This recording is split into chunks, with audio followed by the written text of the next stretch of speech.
ரஷ்ய அதிபர் புட்டினை தொடர்ந்து யுக்ரைன் அதிபர் ஜெலன்ஸ்கியுடன் அமெரிக்க அதிபர் டொனால்டு ட்ரம்ப் தொலைபேசியில் உரையாடினார். 1 மணி நேரத்திற்கு மேலாக நடந்த தொலைபேசி உரையாடலின் போது புட்டினுடன் நடந்த பேச்சுவார்த்தை தொடர்பாக ஜெலன்ஸ்கியுடன் ட்ரம்ப் விவாதித்தார்.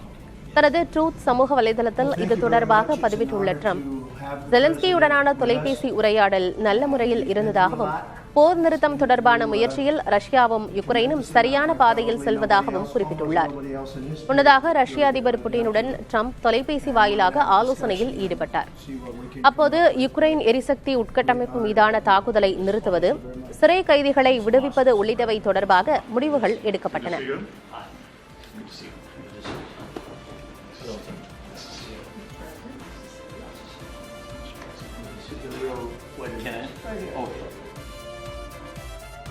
போர் நிறுத்த பேச்சுவார்த்தைக்கு மத்தியில் ரஷ்யா மற்றும் யுக்ரைன் இடையே பரஸ்பர கைதிகள் பரிமாற்றம் நடந்தது.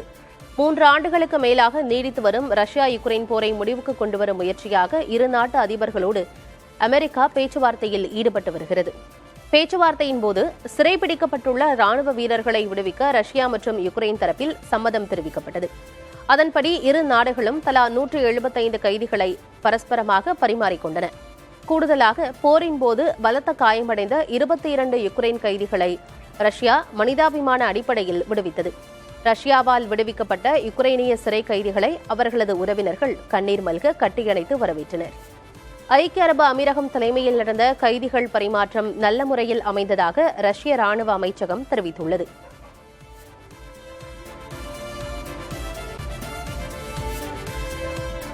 ரோம் மருத்துவமனையில் சிகிச்சை பெற்று வரும் கத்தோலிக்க மத தலைவர் போப் பிரான்சிஸ் உடல்நலம் பெற வேண்டி குழந்தைகள் எழுதி வரும் கடிதங்கள் தற்போது இணையத்தில் அதிக அளவில் பகிரப்பட்டு வருகிறது. உடல்நலக் குறைவு காரணமாக 88 வயதான போப் பிரான்சிஸ் ரோம் ஜெமெல்லி மருத்துவமனையில் அனுமதிக்கப்பட்டு 3 வாரங்களாக சிகிச்சை பெற்று வருகிறார்.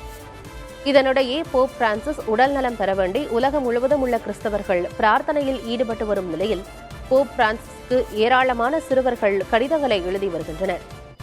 ஓவியங்கள், மென்மையான வார்த்தைகளுடன் இடம்பெற்றிருக்கும் இந்த கடிதங்கள் தற்போது வைரலாகி வருகிறது.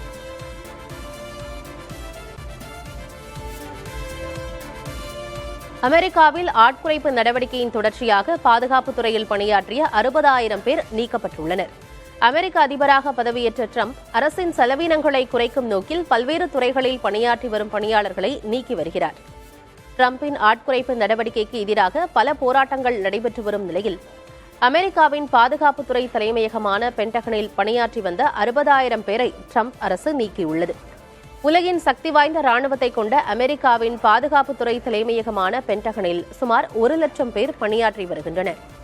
முன்னதாக தாமாக முன்வந்து பணியிலிருந்து விலகினால் பல்வேறு சலுகைகள் வழங்கப்படும் என அறிவிக்கப்பட்ட சூழலில் பென்டகனில் பணியாற்றி வந்த 20,000 பேர் ராஜினாமா செய்திருந்தனர்.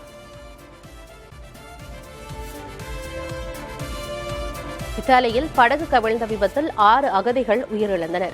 துனிசியாவிலிருந்து 56 அகதிகள் ரப்பர் படகில் இத்தாலி நோக்கி புறப்பட்டனர். மத்திய தரைக்கடலில் அவர்கள் பயணித்த படகு திடீரென கவிழ்ந்தது. நடுக்கடலில் தத்தளித்தவர்களை இத்தாலி கடற்படையினர் மீட்டு கரைக்கு அழைத்து வந்தனர். எனினும் இந்த விபத்தில் உயிரிழந்த 6 பேரின் உடல்கள் மீட்கப்பட்ட சூழலில் 40க்கும் மேற்பட்டவர்கள் காணாமல் போனதாக கூறப்படுகிறது. அவர்களை தேடும் பணி நடைபெற்று வரும் நிலையில் மீட்கப்பட்டவர்கள் லாம்பெதூசா தீவில் உள்ள ஐநா அகதிகள் ஆணையத்தின் முகாம்களில் தங்க வைக்கப்பட்டுள்ளனர். இதனிடையே சுமார் 24,000 பேர் கடந்த 10 ஆண்டுகளில் மத்திய தரைக்கடலில் காணாமல் போனதாக அல்லது உயிரிழந்ததாக ஐநாவின் புலம்பெயர்ந்தோருக்கான அமைப்பு தெரிவித்துள்ளது.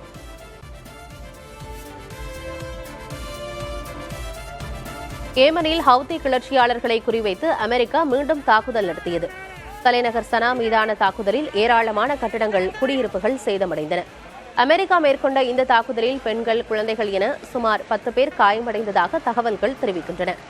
அமெரிக்கா தாக்குதல் நடத்திய பகுதியில் ஹவுதி கிளர்ச்சியாளர்களின் ஆயுத கிடங்குகள் மற்றும் ராணுவ தளம் அமைந்துள்ளதாக கூறப்படுகிறது. இதனிடையே ஹவுதி கிளர்ச்சியாளர்களுக்கு ஆயுதங்கள் வழங்குவதை ஈரான் அரசு நிறுத்த வேண்டும் என அமெரிக்கா எச்சரித்துள்ளது.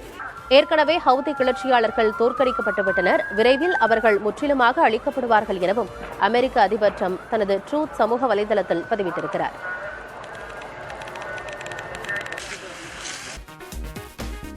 காசாவில் தற்போது நிலை குறித்து இந்தியா கவலை கொண்டிருப்பதாக மத்திய வெளியுறவுத்துறை தெரிவித்துள்ளது. அனைத்து பிணை கைதிகளும் விடுவிக்கப்படுவது அவசியம் என்றும் வெளியுறவு அமைச்சகத்தின் பதிவில் கூறப்பட்டுள்ளது. காசாவில் பாதிக்கப்பட்டுள்ள மனிதாபிமான அடிப்படையில் பொருட்கள் அனுப்பி உதவ வேண்டும் என்றும் அறிக்கையில் தெரிவிக்கப்பட்டுள்ளது. காசாவில் இஸ்ரேல் நடத்திய தாக்குதலில் 400க்கும் மேற்பட்ட மக்கள் கொல்லப்பட்டனர். இது உலகெங்கும் கடும் எதிர்ப்பை சம்பாதித்துள்ளது. தேசிய அளவில் பால் உற்பத்தியை அதிகரிப்பதற்காக செயல்படுத்தப்பட்டு வரும் 2 திட்டங்களுக்கு கூடுதலாக நிதி ஒதுக்க மத்திய அமைச்சரவை ஒப்புதல் அளித்துள்ளது. பிரதமர் மோடி தலைமையில் டெல்லியில் மத்திய அமைச்சரவை கூட்டம் நடைபெற்றது. இதன்பின் பேசிய மத்திய அமைச்சர் அஸ்வினி வைஷ்ணவ், ராஷ்டிரிய கோகுல் மிஷன் திட்டத்திற்கு மத்திய அரசு கூடுதலாக 1000 கோடியை வழங்கும் என தெரிவித்தார். தேசிய பால் உற்பத்தி வளர்ச்சி திட்டத்திற்கும் 1000 கோடி ரூபாய் கூடுதலாக வழங்க ஒப்புதல் தரப்பட்டுள்ளதாக கூறினார். ராஷ்டிரிய கோகுல் மிஷன் திட்டம் மூலம் கடந்த 10 ஆண்டுகளில் பால் உற்பத்தி 64 விழுக்காடு அதிகரித்திருப்பதாகவும், தனிநபர் சராசரி பால் நுகர்வு 307 கிராமிலிருந்து 471 கிராமாக அதிகரித்திருப்பதாகவும் அமைச்சர் தெரிவித்தார். பாபர் மசூதியை இடித்தது போன்று மதுரா மற்றும் காசியில் உள்ள மசூதிகளை இடிக்கப் போவதாக பாஜக முன்னாள் எம்எல்ஏ சங்கீத் சோம் பேசியிருப்பது சர்ச்சையை கிளப்பியுள்ளது. மீரட் நகரில் நடந்த பொதுக்கூட்டத்தில் பேசிய சங்கீத் சோம், மசூதி விவகாரத்தில் நீதிமன்றத்தின் உதவியை நாடப்போவதில்லை என்றும், அயோத்தியில் பாபர் மசூதியை இடித்தது போன்று மதுரா மற்றும் காசியில் உள்ள மசூதிகளையும் இடிப்போம் எனவும் கூறினார். இது பெரும் சர்ச்சையான நிலையில் விளக்கமளித்துள்ள முன்னாள் எம்எல்ஏ சங்கீத் சோம், அவுரங்கசீப் செயல்களை ஒருபோதும் நியாயப்படுத்த முடியாது எனவும், இந்துக்கள் தங்களுக்கு இழைக்கப்பட்ட அநீதிகளை எதிர்த்து போரிட்டு கோயில்களை நீதிமன்றங்களின் உதவியில்லாமல் கட்ட வேண்டும் என தெரிவித்தார். அவுரங்கசீப் தொடர்பான விவாதம் தற்போதைய சூழலுக்கு பொருத்தமற்றது என RSS அமைப்பு தெரிவித்துள்ளது.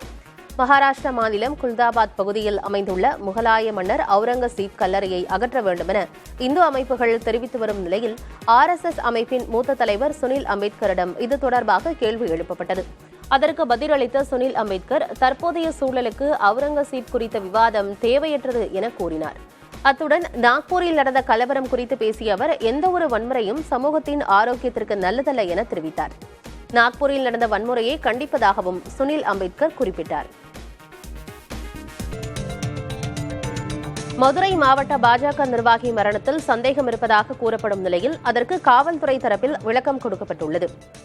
பாஜக OBC அணி மாவட்ட செயலாளர் கருப்பசாமி கூடல்புதூர் அருகே கார் ஒன்றில் சடலமாக மீட்கப்பட்டார். இது தொடர்பான விசாரணையில் CCTVயை ஆய்வு செய்தபோது கருப்பசாமி வாகனத்தை நிறுத்திவிட்டு எதிரே இருந்த மதுபான கடைக்கு சென்று வந்ததாக தெரிவிக்கப்பட்டுள்ளது.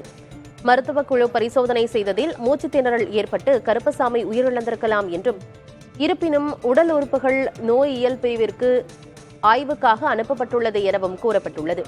சந்தேக மரணம் என்று கூறப்படுவதற்கும் மதுரை மாநகர காவல்துறை மறுப்பு தெரிவித்துள்ளது.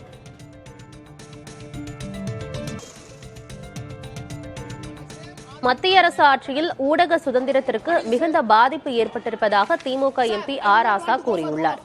நாடாளுமன்றத்தில் பேசிய அவர், பத்திரிகைகள், சமூக ஊடகங்கள் சுதந்திரமாக செயல்பட அண்மை காலமாக மிகுந்த தடைகள் இருப்பதாகவும், கடந்த 5 ஆண்டுகளில் ஒவ்வொரு மாநில வாரியாக தகவல் தொழில்நுட்ப சட்டத்தின் கீழ் தடை செய்யப்பட்ட பத்திரிகைகள், சமூக ஊடகங்கள், பத்திரிகைகளின் வலைதளங்களின் எண்ணிக்கையை வெளியிட வேண்டும் என்றும் வலியுறுத்தினார். தடை உத்தரவு மற்றும் அபராதம் விதிக்கப்படுவதற்கு முன்பு உரிய சட்ட நடைமுறை பின்பற்றப்பட்டதா என்பது குறித்தும் R. ராசா கேள்வி எழுப்பினார். டாஸ்மாக் விவகாரம் தொடர்பாக அமலாக்கத்துறை மேற்கொண்டு விசாரணை நடத்த தடை கோரி டாஸ்மாக் நிறுவனம் சென்னை உயர்நீதிமன்றத்தில் மனு தாக்கல் செய்துள்ளது. 3 மனுக்களை தாக்கல் செய்துள்ள அந்நிறுவனம், மாநில அரசின் அனுமதியின்றி சட்டவிரோதமாக பணப்பரிமாற்ற தடை சட்டத்தின் கீழ் நடவடிக்கை எடுக்க தடை விதிக்க வேண்டும் எனவும் வலியுறுத்தியுள்ளது. விசாரணை என்ற பெயரில் டாஸ்மாக் நிறுவனத்தின் அதிகாரிகளையோ அல்லது பணியாளர்களையோ துன்புறுத்துவதற்கு தடை விதிக்க வேண்டும் எனவும், அமலாக்கத்துறையின் சோதனையையும் அதில் ஆவணங்கள் பறிமுதல் செய்யப்பட்டதையும் சட்டவிரோதம் என அறிவிக்க வேண்டும் எனவும் கோரியுள்ளது. இந்த மனு விரைவில் விசாரணைக்கு வரும் என எதிர்பார்க்கப்படுகிறது. அண்மையில் டாஸ்மாக் தலைமை அலுவலகம் உள்ளிட்ட 20 இடங்களில் அமலாக்கத்துறையினர் 3 நாள் சோதனை செய்திருந்தனர்.